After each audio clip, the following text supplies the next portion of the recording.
Hey, everybody. Welcome back. It's the Jen Weigel Show. Ross Rosenberg is an expert in narcissism. And so I thought it was really appropriate that he join our conversation because we are coming up on the holiday season and the narcissists are going to be out in full swing. Ross, we need tools. We need them stats so people can survive. Thank goodness you're here. Well, thank you so much for inviting me back on your show, and I will love to help you and your listeners. Okay, so anyone who's tangled up with a narcissist is a lack in self-love. They're codependent or they're lacking self-love. It's called induced conversation, observe, unabsorb technique, right? Yes. So what exactly is when the narcissist is trying to hook you back in with the induced conversation? I should first say I did this video like 5 years ago called Observe, Don't Absorb, and it teaches a technique to not let yourself get entrapped by the narcissist whose strength and power is by getting you mad and wanting to fight them. Because if you get in the wrestling ring, as you say in this video, that's what they live on. They live on the engagement, right? So once they've hooked you and they know that they're tangling with you, then they feel okay because the back and forth is happening, right? Yes, it's like I used this saying by George Bernard Shaw. I learned long ago, never wrestle with a pig. You get dirty, and besides, the pig likes it. And what it does, it explains the narcissist. The narcissist, they're the pig, and they're professional wrestlers, and their power is in the wrestling ring. And if they can get you angry and antagonize you and instigate you into fighting them, they have all the power. And so the codependents or the victims of these narcissists, they think that they're going to hold their own and stand up to them. But the very action of defending themselves or even going after someone, they lose. Because you can't win with someone who's diabolically manipulative, covertly narcissistic, and will defeat you by your motivation of righteousness and honesty. Okay. So this whole thing about induced conversation is don't let them induce you into a conversation because that's when you're in the wrestling ring and you'll lose. So just the act of texting back starts that wrestling match. Absolutely. It could be a look, it could be a text, it could be a phone call, it could be a yell. If the narcissist detects you're trying to set boundaries, if you're trying to do no contact, they are threatened all their powers by keeping you engaged. Yeah. And a codependent who finally decides to become emboldened and strong and cuts it off, they have the power when they are not engaged. The narcissist suspects it, they feel it, and they will bring you in the most covert ways. Anything from an obvious antagonizing comment to triangulating your children, poisoning the minds of other people, or somehow getting you to want to fight back. And that's when they got you. Okay, so that's a great point. You're talking about triangulation and stuff.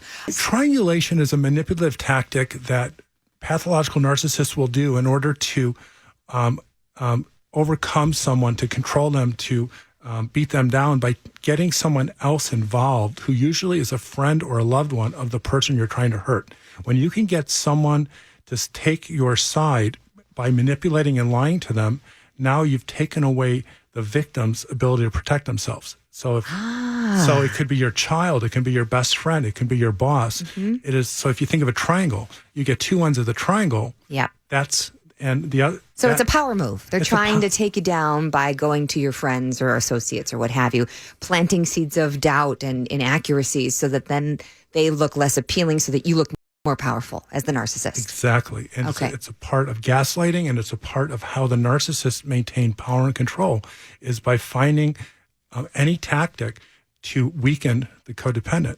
And this whole induced conversation thing is, I think people are going, oh my gosh, they're finally realizing because they're learning what I learned in my own therapy session. But every time I get mad and stand up for myself and think I'm winning, I call that false power syndrome. Yeah. Is when you feel strong and you're saying, I'm not going to let anyone push me around anymore. I'm putting up a boundary. I'm going to say just the right thing to this narcissist. And then lo and behold. And you feel strong and you're filled with victory. Victory. And what happens is you get in that wrestling ring and that pig has been wrestling his whole life. And he's ready. She's ready. She or he loves the slop, and you're getting all dirty and going, oh my God, what did I do here? Right?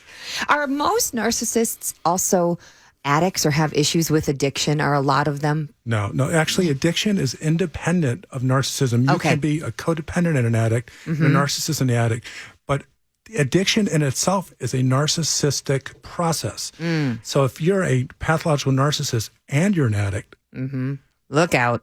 Oh my gosh, that's a bad combo. Yeah, absolutely. So as we approach the holiday season with a lot of people pulling out all their worst behaviors and all the wounds and the pushing on the bruises and the things that didn't heal and all the movies that are just reminding you of the things that didn't work in your life and blah, blah, blah, the list goes on and on. What can you tell our listeners, Ross, as the expert that you are on narcissism and helping people find more self-love to recover? What can they do to put up those boundaries and stand their ground? The enemy for people who are habitually connected or in relationship with narcissists is their fear of loneliness. And I call it pathological loneliness. It's almost like a withdrawal symptom of codependency. So if you want to stay away from your narcissist and you want to have a healthy Christmas, Thanksgiving, or just a healthy day or week, is understand that loneliness, it's going to hurt really bad. And whether it's in therapy or your friend, is prepare for it. Because what you prepare for, and if you know it's going to be difficult, that pain pushes you back into the relationship. It takes control of your mind. So your insecurities take you back to old patterns. It's codependents will tell you it's the loneliness that they feel. It's so painful. They want the pain to go away, and when they are with the narcissist, it goes away. But they experience another pain that's not nearly as bad. So they're used to being treated like crap. Right. But it's the loneliness they can't handle. So my advice to the listeners is be proactive, be preventative. Understand that if and when you leave your narcissist, you're going to feel lonely. Find ways to occupy yourself. Find a therapist. Get to the core of that loneliness, because if you can't, it's bigger than you. It's like alcohol to an alcoholic. They say step one, understand you're powerless. Well, I think codependents are powerless over the loneliness, and it's the pain of that keeps them going back to what their drug of choice, which is a narcissist. Because it's better to be wrestling with somebody than to be sitting with nobody. Yes. At least in the codependent narcissist dance. Exactly. And to a normal person, and normal is just having problems. See, I don't think there's anyone that's completely healthy, but to a normal person, loneliness sucks. But pathological loneliness is a pain that's like no other, and codependents understand it. And they will find reasons to like text the narcissist thinking that, they forgot their toothbrush. But there's a part of them just wants to engage them to be pulled back. And that's why I talk about this being almost like an addiction. So if in this holiday season, battle your demon, which is the feeling inside that puts you in that wrestling ring. And if you're like anyone else, no one wants to be dirty and wrestle with a pig. No. And they think, though, honestly, because you can't see the self-love lack, right? It's not like when you gain weight, that's very visual. That's why people spend so much time in the gym, because it's a very physical, equal thing. But the loneliness inside, there's not a loneliness filter. Well, some people might have that look on their face, but people disguise it very well. And depression is very real. Right. So the holidays brings up the loneliest in so many of us. Oh, absolutely. I mean, loneliness, your garden variety loneliness is like that I can't speak to, but this loneliness that people who have this problem with codependency, it makes them go back to people that try to destroy them, their children. And once you make someone feel so much shame for themselves, it makes them give up on themselves, and they succumb to it. And they say, I'd rather be with this person who treats me bad, and I'm not alone. That's why I call codependency self-love deficit disorders, because we can get to the self-love problem, then we can actually solve it. Right. And once you put that oxygen mask on and solve it, then you're confident. But here's a question for you. So say you go ahead and you're the codependent in this dance of a narcissist codependent. And the human magnet syndrome is the name of the book. It spells this out beautifully if you're curious. But the narcissist, say the narcissist cannot be cured unless they really want to go into therapy. And it's very unlikely, because they can never be wrong, and they can't admit that they have faults, because that would be way too much putting the flashlight right on them, right? In your experience. And you read my book. Great. You said it perfectly. There you go. And you can't cure a problem in a person who doesn't believe they have a problem, then the treatment is, it doesn't go anywhere. It doesn't go anywhere. But a narcissist will go to therapy if they think it's going to win the codependent, because it makes them look like they're trying, but really they're thinking, I don't have the problem. They have the problem, but I'll keep doing this dance. So say the codependent gets healthy. They get their self-love going on. They got their oxygen mask. They're rocking it. Right. And they've detached from the narcissist. They have blocked them. They are no longer in contact with them. And time goes by, Ross. And let's say a year goes by even. Mm-hmm. And that narcissist comes back, circling with both horns. It's like the storm, like stage 4. Prepare for the narcissist storm, which is out of your 10 stages, right? Yeah. Can that happen? This has just happened to a friend of mine. She thought she was totally fine. She's strong. She's out of the relationship. And it's like something triggered the narcissist to go, I've got to see if I can get her back. And I'm going to insult her in every way like I used to. And all of these things. And it's just caused this storm. Is that common? If they come back, that means they're scraping the ground for crumbs. So if they've been gone a year because of either the narcissist dumped the codependent or the codependent finally got strong enough to break away from the narcissist. Yeah. Mm-hmm. It's contemplating or planning a moment of time where they can break through a weakness. Mm-hmm. They're not just going to come back. They're going to come back at a time that is almost surgically prepared so that the person's going to be vulnerable. They know exactly when that time is, because narcissists also have great amount of shame. They just don't know it. So when they come back, they have to figure out a strategy to somehow trigger the person into a memory of being in love with them and get them to relapse on a drug. Like for me, I have not smoked in 14 years, not one cigarette, not one puff. Mm-hmm.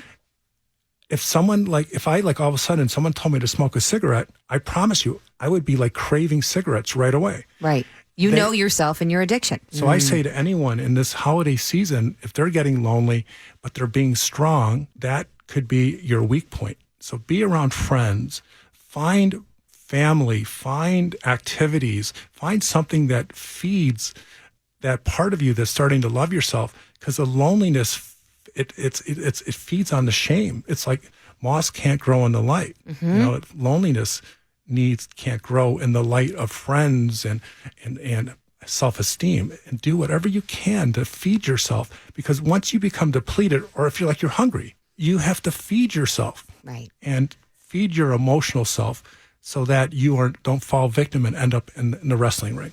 I think it was you that told me, Ross, that a narcissist is created by either incredible entitlement, like they could do no wrong and they were just shined up on a pedestal, or by a torturous, awful childhood that they are trying to fill the holes with by becoming sort of a bully. Is that true? Narcissism is defined as a mental health disorder. Narcissistic personality disorder is caused by severe childhood trauma or deprivation. And the difference between a narcissist and an NPD there's a difference. Yeah, there's a continuum, and I write about that in my Human Magnet Syndrome book, is that there's a continuum of codependency. I don't believe everything can be simplified with black and white. Sure. There's lots of layers. So narcissism by definition is selfish, entitled, arrogant. But the people with the mental health disorder, they don't know what they're doing. They don't have empathy. And despite your best attempts to bring it to their attention, they can't see it, and they project it or blame you for the parts of them that are hurtful. That's the personality disorder. Those are the people that are almost impossible to help, because if and when you should bring it to their attention that they're making a mistake, no matter if you're gentle and kind or you're just normally defensive, they will strike back and hurt you and make sure not only do you not say that, but if they will try to make you believe you're actually the person that they most dislike. So they can't hear any feedback that's not completely glorification. No, I mean, I've been a therapist for 32 years. And every therapist will tell you, if you get a person with a personality disorder, narcissistic personality disorder in therapy, and you make a suggestion that they did something wrong, that's it.